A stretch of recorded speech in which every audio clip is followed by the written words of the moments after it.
Signe de cette révolution invisible, le voyage de la luxembourgeoise Viviane Reding, vice-présidente de la Commission européenne, il y a quelques mois à Paris. Les premiers orateurs des groupes pourront interroger nos invités. Invitée dans une annexe de l'Assemblée nationale par les députés français, Reding est venue évoquer les méthodes de contrôle de nos finances publiques. Nous passerons à une phase de questions spontanées. La rencontre est dirigée par Claude Barthelone, le président de l'Assemblée nationale.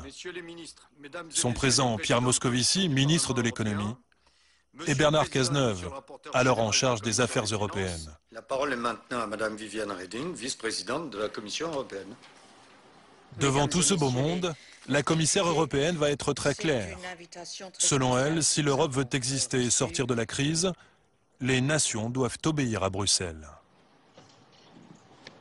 On a perdu beaucoup de temps. On a perdu 10 ans pendant lesquels on n'agissait pas parce qu'on ne voyait pas la nécessité d'agir en commun. Et il est grand temps de refaire ce temps perdu parce qu'on a vu ce que ça nous coûtait de ne pas avoir mis en place les instruments nécessaires à pouvoir intervenir.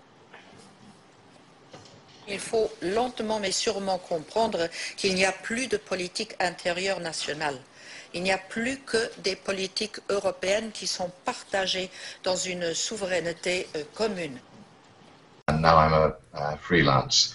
And the question that I wanted to ask Ms. Reding was that in the debate in Stockholm, you responded to an audience member who was querying whether the EU was good for value by saying that 80% of Swedish laws were in fact not Swedish but European, according to the transcript.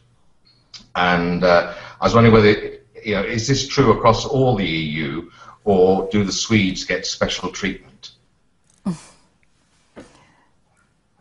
Nobody gets a special treatment. All citizens are equal and all member states are equal.